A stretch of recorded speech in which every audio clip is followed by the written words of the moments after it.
penjualan itu kan otomatis uang masuk ya, kita dapat uang. Jadi kita tulis saja di pemasukan. Kemudian ada kita pembelian, itu berarti pengeluaran uang, berarti dia tulisnya kita di pengeluaran. Sudah kita kasih keterangan semuanya, nah dia akan otomatis masuk ke laporan laba rugi dan neraca, teman-teman. Kita cek ya. Di laporan laba rugi dan neraca, nah dia otomatis ada angkanya di sini sudah. Saya sediakan dashboard untuk memantau kinerja keuangan teman-teman.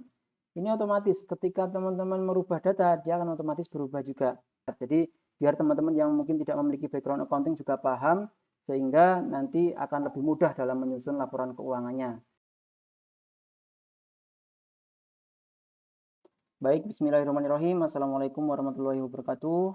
Oke, teman-teman, kemarin banyak sekali yang request untuk dibuatkan format laporan keuangan perusahaan manufaktur. Sebelumnya kita sudah buat untuk perusahaan jasa, perusahaan dagang, sudah ya di video saya sebelumnya. Dan kali ini berhubung banyak yang request untuk perusahaan manufaktur, akan coba saya buatkan juga. Nah, di sini tentu sudah saya sesuaikan dengan akun yang ada di Cortex. Jadi, kalau kita lihat Cortex, teman-teman di sini, nah ini merupakan laporan keuangan yang harus kita lampirkan di Cortex ketika kita lapor SPT tahunan. Nah, di Cortex ini untuk perusahaan manufaktur itu tentu ada perbedaan ya dengan perusahaan yang lainnya. Karena perusahaan manufaktur itu kan ada proses pengolahan produk menjadi dari bahan baku menjadi produk jadi. Jadi untuk perbedaan yang paling mendasar itu ada di HPP, teman-teman. Harga pokok produksi. Kalau di perusahaan dagang itu kita menyebutnya harga pokok penjualan, namun di perusahaan manufaktur kita menyebutnya sebagai harga pokok produksi.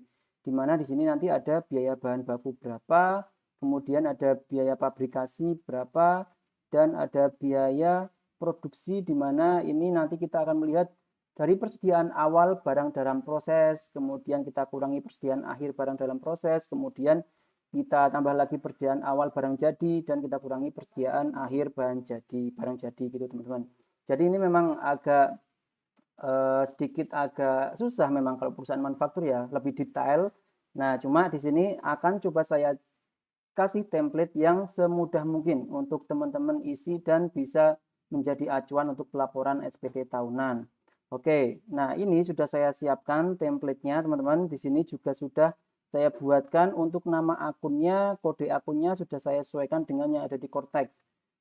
Nah, di sini nanti kita akan otomatis ngeling ya. Dari sini nanti kita tulis dulu rekap transaksinya yang ada dari perusahaan teman-teman. Nanti saya akan contohkan menggunakan studi case.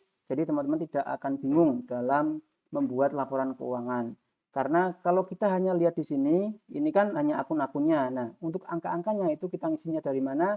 Nah, itu berdasarkan dengan transaksi yang ada di perusahaan teman-teman. Nah, nanti untuk memudahkan kita tidak menggunakan sistem debit kredit dalam jurnal maupun tidak menggunakan buku besar. Jadi biar teman-teman yang mungkin tidak memiliki background accounting juga paham sehingga nanti akan lebih mudah dalam menyusun laporan keuangannya. Gitu teman-teman. Nah, di sini juga kalau kita lihat di Cortex ini kita harus tulis juga nanti ada penyesuaian fiskal positif, penyesuaian fiskal negatif, dan nilai fiskalnya. Nah, ini nanti kalau kita isi dari rekap transaksi dia akan otomatis ya. Oke, jadi di template ini teman-teman itu sudah saya sediakan beberapa fasilitas atau beberapa fitur. Yang pertama di sini ada dashboard. Jadi nanti kalau datanya kita isi, dia akan otomatis muncul dashboard grafik berupa bisa juga berupa diagram dan lain sebagainya. Nanti di sini akan muncul. Nah, di NS ini dia neraca saldo. Jadi ini adalah untuk setting saldo awal dari perusahaan kita. Kalau kita tidak ada saldo awal ataupun baru buat laporan keuangan di tahun ini, otomatis saldo awalnya kosong. Jadi nanti dia akan otomatis mutasi dan neraca saldo akhir saja. Kalau kita buat untuk sebelumnya kita punya laporan keuangan, kita masukkan dulu angkanya di sini, neraca saldo awal. Sisa kasnya berapa di kemarin, kemudian ada mungkin persediaannya berapa, seperti itu teman-teman. Nah, ini yang paling penting dan ini paling mendasar yaitu rekap kas dan banknya. Jadi di template ini teman-teman, fokus saya itu membantu teman-teman supaya tidak perlu bingung dalam melakukan debit kredit, mana yang debit, mana yang kredit, seperti itu ya. Jadi di sini base-nya adalah rekap transaksi yang ada di teman-teman. Bisa itu dari rekening koran bank, dari pencatatan manual teman-teman, itu bisa, sangat bisa di sini. Jadi ini coba saya contohkan untuk simulasi transaksi di perusahaan manufaktur, gitu teman-teman. Nah, misal di sini ya, kita ada transaksi seperti ini. Jadi biasanya kalau saya membuat laporan keuangan itu saya akan meminta terlebih dahulu data transaksinya. Uang masuk, uang keluar berapa. Jadi kalau misal penjualan itu kan otomatis uang masuk ya, kita dapat uang. Jadi kita tulis saja di pemasukan. Kemudian ada kita pembelian, itu berarti pengeluaran uang, berarti dia tulisnya kita di pengeluaran. Nah, nanti di sini akan ada saldo akhirnya. Jadi ini untuk mengontrol apakah sisa uang kita sama dengan yang ada di pencatatan gitu teman-teman. Jadi misal yang pertama ini sistemnya nanti kita tulis dulu uraian detailnya transaksi apa saja, itu bebas ditulisnya sesuai dengan kondisi real, pemasukan berapa dan pengeluaran berapa. Nah, kita tugasnya itu hanya membuat ataupun memilih keterangan yang ada di sini, yang ada di kolom C ini. Nah, di sini sudah saya buat drop cell, jadi teman-teman tinggal memilih saja ya. Bisa klik tanda panah yang ada di bawah ini, di pojok kanan, ini ada beberapa pilihan, baik itu pendapatan, pembelian bahan baku, retur, tenaga kerja langsung, biaya publikasi, bahkan sampai di sini modal dan priva atau dividen. Nah, teman-teman tugasnya tinggal memilih ini saja ya. Jadi misal setoran modal awal, kita menyetorkan modal untuk perusahaan kita tulis saja sebagai modal di sini teman-teman. Oke, nanti kalau teman-teman ada yang bingung, ini masuk akun apa, nanti tinggal bisa WA saya saja. Nanti saya akan coba bantu untuk arahkan ya. Tapi di sini insya Allah sudah bisa dilogika sih, teman-teman. Setoran modal awal berarti ada penyetoran modal, di sini modal. Pembelian laptop berarti ini kan aset ya, masuknya di aset tetap. Kita tulis sebagai aset tetap nih. Kemudian pembelian bahan baku produksi. Nah, ini berarti kita tulis pembelian bahan baku. Kemudian ada pembayaran upah tenaga produksi 1,5 juta. Nah, ini kita tulis sebagai biaya tenaga kerja langsung. Biaya keperluan pabrik, ini berarti kita tulis sebagai biaya pabrikasi, teman-teman. Kemudian penjualan produk. Nah, ini kita sudah mulai jualan produk 18 juta, berarti kita tulis sebagai pendapatan. Oke, nah nanti kalau ada penjualan kredit gimana, teman-teman? Ketika teman-teman melakukan penjualan dan itu uangnya belum diterima, otomatis masuk ke sini aja, jurnal penyesuaian ya. Ini untuk mencatat transaksi yang tidak berhubungan dengan uang, teman-teman. Jadi misal ada penjualan kredit di sini, teman-teman tulis saja penjualan produk kredit misal. Nah, ini nanti tulis saja pemasukan berapa. Nah, di sini teman-teman tulis piutang di bawahnya ya. Karena ini belum kita terima ya uangnya, jadi kita tulis piutang. Piutang penjualan. Nah, di sini di pengeluaran 20 juta. Nah, balance nih. Kayak gini nanti untuk penjualan kredit, teman-teman. Kita balik lagi ke kas. Kalau kas, kita tulis saja di sini langsung penjualan produk A 18 juta. Kemudian BBM meeting. Oke, bersama dengan pelanggan. Ini biaya transport, teman-teman. Beli listrik. Ini biaya listrik internet PDAM. Biaya gokar, biaya transport juga. Kemudian iklan produk di Instagram, ini biaya marketing atau pemasaran. Biaya perbaikan kantor, ini biaya perbaikan. Pemeliharaan ini teman-teman. Biaya fotokopi dokumen, ini biaya admin dan umum. Kemudian kasbon karyawan, nah ini biasanya kan ada karyawan yang kasbon ya. Itu bisa masuk ke piutang, karena kita masih punya uang yang ada di karyawan. Biaya sampah bulanan, ini biaya operasional saja. Pinjam uang ke owner, biaya ataupun di sini kita berarti hutang ya, kita ada uang masuk 4 juta tapi dari minjem uang ke pemilik. Jadi perusahaan pinjam uang ke pemilik, ini dimasukkan sebagai hutang. Bayar gaji karyawan, nah gaji, biaya gaji di sini. Bayar listrik 300.000 listrik. Oke, transport beli bahan, nah ini biaya transport. Kemudian penjualan produk B, ini pendapatan ya teman-teman. Biaya sampah bulanan, biaya operasional, bayar gaji karyawan, biaya gaji. Oke, selesai. Ini coba sudah kita kasih keterangan semuanya. Nah, dia akan otomatis masuk ke laporan laba rugi dan neraca, teman-teman. Kita cek ya. Di laporan laba rugi dan neraca, nah, dia otomatis ada angkanya di sini sudah. Pendapatan 63 juta. Sama enggak dengan yang kita tulis tadi? Tugasnya kita tulis cek aja pendapatan ini ya berapa 43 ya, pendapatan 43 di sini tadi 63, berarti ada pendapatan yang tempo tadi, kredit tadi teman-teman, ini 20 juta, 20 ditambah dengan 43 sehingga totalnya 63. Nah, kita tidak usah capek-capek menulis angka di sini, dia akan otomatis terisi. Tugas kita hanya memberi keterangan ini saja, teman-teman. Enaknya seperti itu, karena memang fokus saya biar teman-teman yang mungkin tidak memiliki background accounting itu bisa membuat laporan keuangan dengan mudah, gitu ya. Jadi ini insya Allah bisa di logika, bisa dinalar ya, untuk transaksi-transaksi tinggal dikasih keterangan akunnya saja. Oke, di sini otomatis terisi. Jumlah pendapatan, HPP, biaya bahan baku, nih persediaan awalnya belum ada ya. Persediaan awal belum ada karena kita baru mulai usaha pertama.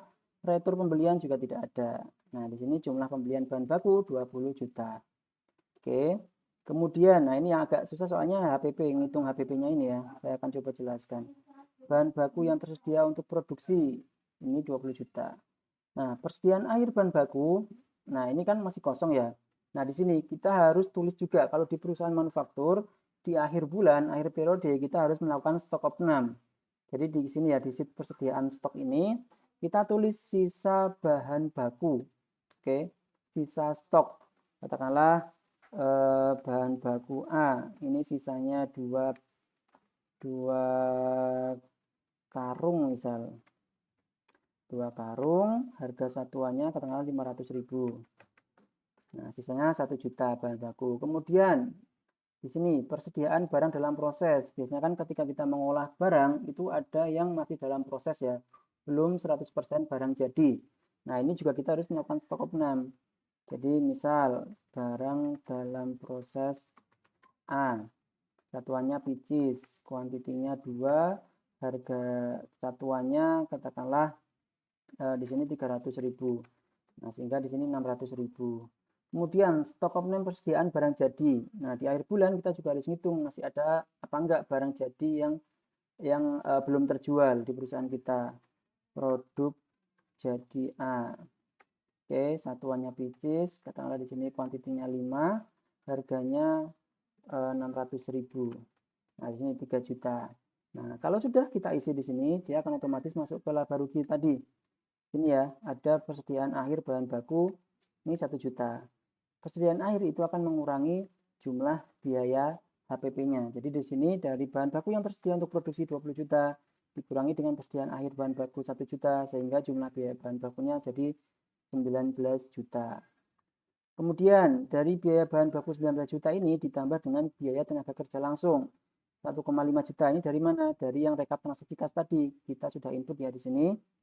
Ada biaya pembayaran upah tenaga produksi 1,5 juta. Nah, ini dia akan otomatis terisi di sini. Kemudian biaya pabrikasi juga, biaya pabrikasi bisa dimasukkan di sini 4 juta. Jadi jumlah biaya produksinya 24.500. Nah, di sini kita jumlahkan dengan persediaan awal barang dalam proses. Berhubung ini tidak ada, langsung saja kita kurangi dengan persediaan akhir barang dalam proses. Oke, nah ini udah otomatis semuanya teman-teman. Jadi kalaupun teman-teman belum paham untuk step-stepnya, dia akan otomatis menghitung. Nanti teman-teman bisa lihat langsung di sini ya, jumlah harga pokok produksinya 20.900. Oke, ini dari HPP dikurangi dengan persediaan akhir barang jadinya. Nah, dari sini teman-teman kita bisa lihat laba kotor. Laba kotor itu dari penjualan 63 juta dikurangi dengan HPP, jumlah harga pokok produksi 20.900, sehingga totalnya 42.100. Nah, dari laba kotor ini belum fix ya, kita masih kurangkan lagi biaya operasional. Jadi bukan ini yang kita kenakan pajak teman-teman. Masih ada kita kurangi biaya operasional dulu. Jadi kita kurangi lagi biaya sehubungan dengan jasa tidak ada. Nah, di sini ada biaya gaji karyawan 11.400. Tadi ya, biaya gaji karyawan berapa totalnya tadi? Biaya gaji adalah nih 11.400. Oke, sehingga di sini masuk biaya listrik 500.000 sampai ke bawah ya sama. Biaya pajak juga tidak ada, teman-teman. Nah, dari sini ada biaya depresiasi atau penyusutan. Ini masih kosong. Padahal kita tadi sudah beli aset ya teman-teman di sini ya. Kita tadi beli aset tetap. Kita lihat nih berupa apa tadi? Pembelian laptop. Nah, aset tetap. Kenapa belum muncul di sini untuk biaya penyusutannya? Karena kita harus masukkan dulu untuk pembelian laptop ini, pembelian aset tetap ini ke dalam sheet aset. Nah, ini. Sheet aset ini untuk menghitung biaya penyusutan bulanan dari aset yang kita miliki. Oke, jadi kalau ada transaksi pembelian aset, kita masukkan dulu di laporan aset. Oke, misal laptop di sini ya. Laptop tanggal 1/1/25 belinya. Umur ekonomis 48 bulan ataupun 4 tahun untuk laptop ya. Harga perolehan berapa tadi? 4,5 juta. Nah, di sini kita susutkan dari bulan pertama kita pembelian. Berhubung ini dari bulan Januari, berarti di sini kita pilih kolom Januari.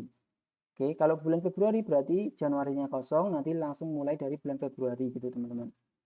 Ini kita bagi 4,5, harga perolehan dibagi dengan umur ekonomis. Oke, 93.750. Ini kita kopikan saja sampai dengan bulan Desember. Karena ini kita bikin laporan tahunan, ya berarti kita kopikan sampai Desember. Nah, inilah total beban depresiasi selama 1 tahun, 1125. Sehingga nilai buku aset laptop yang kita beli 4,5 juta itu sisanya tinggal 3,375 itu teman-teman. Konsepnya seperti itu. Nah, kalau sudah kita masukkan di laporan aset seperti ini, otomatis dia akan masuk ke laporan laba rugi. Nah, ini biaya depresiasi atau penyusutan. Oke, jadi ini bisa mengurangi jumlah laba kita, teman-teman. Jangan salah ya, jadi harus ditulis untuk laporan asetnya.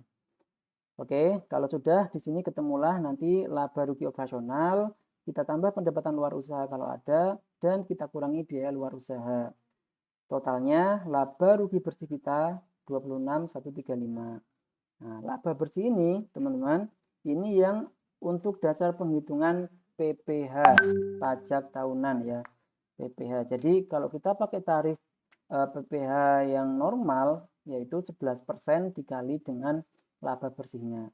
Kalau kita pakai tarif PPh UMKM itu 0,5% dari pendapatan, bukan dari laba ya teman-teman. Itu yang membedakan. Nah, nanti kalau teman-teman ternyata bisnisnya itu masih pakai tarif PPh final UMKM, nanti silakan download di file yang satunya gitu teman-teman. Kalau ini saya contohkan untuk yang PPh badan dengan tarif pajak normal ya. Jadi di sini laba bersih 26.135. Di sini kita pakai tarif fasilitas 11% sehingga ketemulah 2,8 juta. Sehingga total pajak penghasilan kita sebelum dikurangi kredit pajak yaitu 2,874.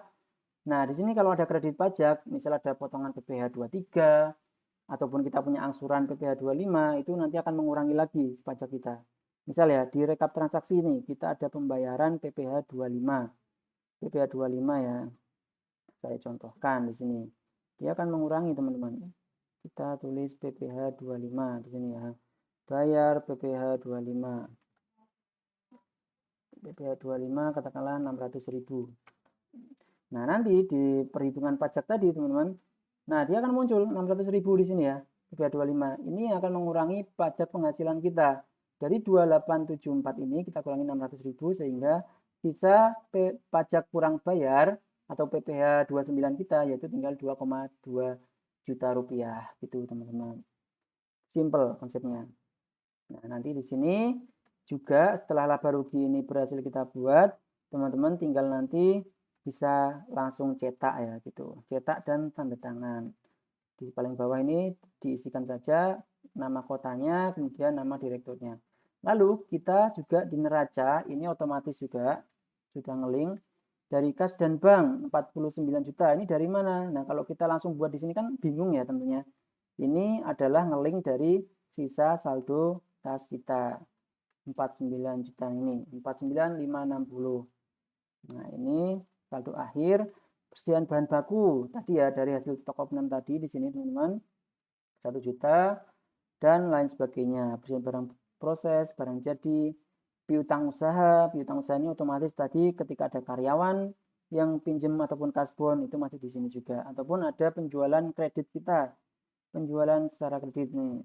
Ini piutang masuknya sehingga masuk di neraca teman-teman. Oke, kemudian PPh 25 dibagi muka dari 600.000 ya. Nah, seperti itu. Sehingga jumlah aset lancar 76 juta dan aset tetapnya yaitu dari tadi laptop 4,5 juta akumulasi penyusutan 1125 sehingga totalnya 3375. Total aset ini 80.135.000 rupiah. Nah, bagian aset sudah ya. Selanjutnya belah kanannya ini pasifa teman-teman, yaitu liabilitas dan ekuitas. Nah, ini antara kanan dan kiri itu harus balance. Oke. Sehingga di sini teman-teman liabilitas ini terkait dengan hutang ya. Hutang pajak, hutang usaha dan lain sebagainya. Itu nanti hutang usaha tadi 4 juta otomatis terisi pokoknya di sini teman-teman. Ekuitas yaitu modal di store. Tadi modal awal kan 50 juta ya. Sini paling atas tadi kita nyetor modal 50 juta. Kemudian prive atau dividen. Prive ini pengambilan pemilik. Oke, pengambilan uang oleh pemilik itu masuk ke prive. Nanti kalau teman-teman ada transaksi itu tinggal ditulis di sini. Kita pilih drop cell-nya yang prive ini. Oke, prive atau dividen. Itu teman-teman. Mana tadi neraca.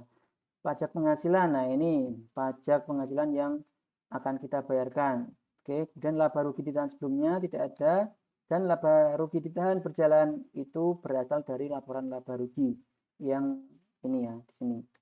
Nih 26.135. Dia akan otomatis menambah ekuitas kita, menambah modal kita sehingga di sini total ekuitasnya 73.860. Nah, kalau sudah paling bawah kita jumlahkan dari liabilitas dan ekuitas kita jumlahkan di sini.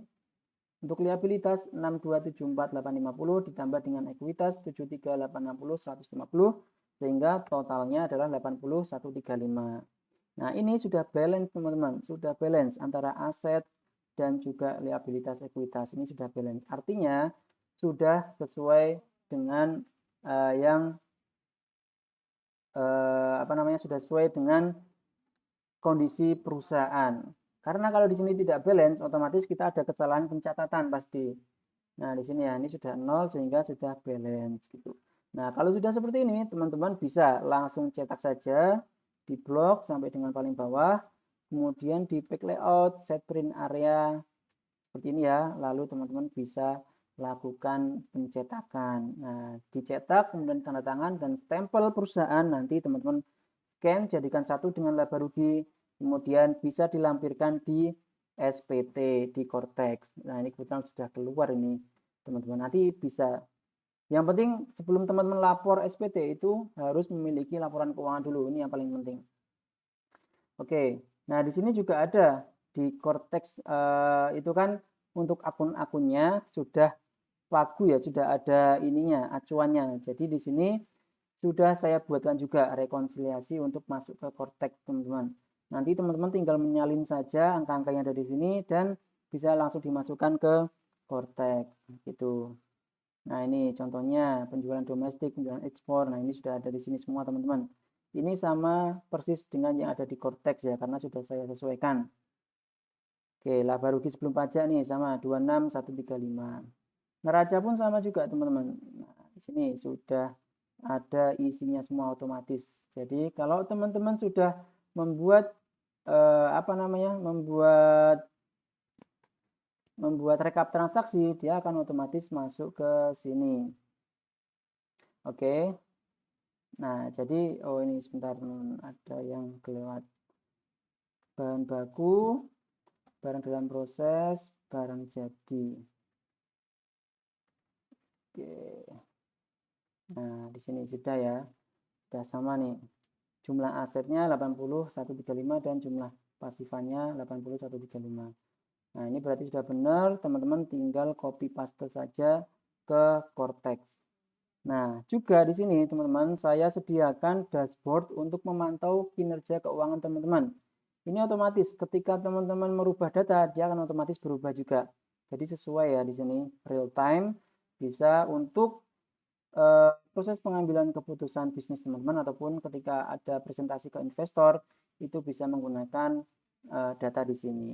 Nah, ini pendapatan versus pengeluaran, grafik pengeluaran apa saja yang tinggi, kemudian grafik asetnya dan lain sebagainya, teman-teman. Gitu. Oke. Nah, mungkin cukup sekian apa yang dapat saya sampaikan. Terima kasih atas perhatiannya. Saya akhiri. Wassalamualaikum warahmatullahi wabarakatuh.